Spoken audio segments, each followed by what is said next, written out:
இந்தியாவும் இங்கிலாந்து மோத போற T20 சீரிஸ்ல இந்திய அணியோட பிளேயிங் 11 எப்படி இருக்க போகுதுன்றத இந்த வீடியோல பார்க்க போறோம். இப்ப இந்தியாவும் இங்கிலாந்தும் 5 போட்டிகள் கொண்ட T20 சீரிஸ்ல விளையாட போறாங்க. இதுல முதல் T20 போட்டி வர ஜனவரி 22 இரவு 7 மணிக்கு ஸ்டார்ட் ஆக போகுது. சரி, ஓபனர்ஸா யார் களமிறங்க போறாங்கன்னு பார்த்தோம்னா சஞ்சு சாம்சனும் அபிஷேக் சர்மாவும் தான் விளையாடுறதுக்கான வாய்ப்புகள் அதிகமா இருக்கு. இதுல சஞ்சு சாம்சன் நல்ல ஃபார்ம்ல இருந்தாலும் அபிஷேக் சர்மா அவரோட திறமையை நிரூபிக்க வேண்டிய கட்டாயத்துல தான் இருக்காரு. ஒன் டவுன்ல திலக் வர்மா விளையாட போறாரு. ஏன்னா சவுத் ஆப்பிரிக்காக்கு எதிராக ரீசெண்டா நடந்த T20 சீரிஸ்ல அவர் சூப்பரா செஞ்சுரி அடிச்சு அசத்திருந்தாரு. 4வது இடத்துல விளையாட போறவர் கேப்டன் சூரியகுமார் யாதவ் தான். இப்ப ரீசெண்டா சில T20 இன்னிங்ஸ்ல அவர் கொஞ்சம் தடுமாறிட்டு வரதுனால கண்டிப்பா அவருக்கு இந்த சீரிஸ் ரொம்பவே முக்கியமான தொடராக தான் பார்க்கப்படுது. இதனால ஸ்கை மறுபடியும் பவுன்ஸ் பேக் பண்ணுவார் நம்பலாம். இப்ப நெக்ஸ்ட் ஹார்திக் பாண்டியா 5வது இடத்துல விளையாடுவாரு. கடந்த சில மாசங்களாவே அடிமேல அடி வாங்கிட்டு இருக்கிற ஹார்திக் பாண்டியாக்கு இந்த சீரிஸ் ஒரு கம்பேக் சீரிஸா இருக்கிறதுக்கான வாய்ப்புகள் இருக்கு.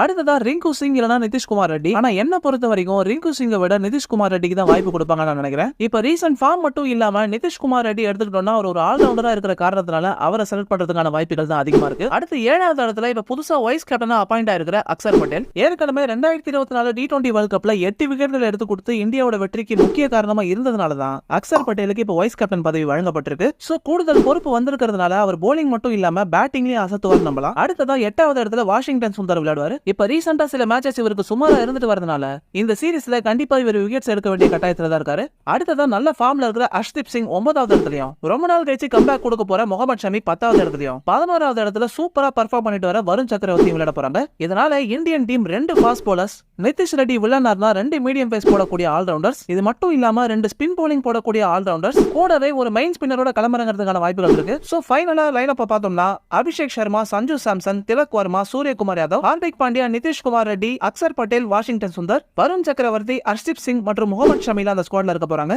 மக்களே, உங்களோட பிளேயிங் 11 என்னன்னு கமெண்ட் செக்ஷன்ல சொல்லுங்க, டிஸ்கஸ் பண்ணலாம்.